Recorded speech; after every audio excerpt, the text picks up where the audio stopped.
இன்று ஜூன் 5 உலக சுற்றுப்புற சூழல் தினம். 1723 ஸ்காட்லாந்து நாட்டு பொருளாதார மேதையும் பொருளாதாரத்தின் தந்தை என அழைக்கப்படும் ஆடம் ஸ்மித் இன்று பிறந்தார். 1975 சூயஸ் கால்வாய் மீண்டும் அனைத்துலக கப்பல் போக்குவரத்திற்கு இன்று திறந்துவிட்டது எகிப்து.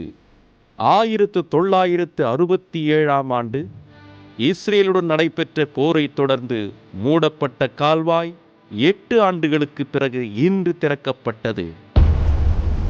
1896 மக்கள் தலைவர் காயிதே மில்லத் திருநெல்வேலியில் இன்று பிறந்தார்.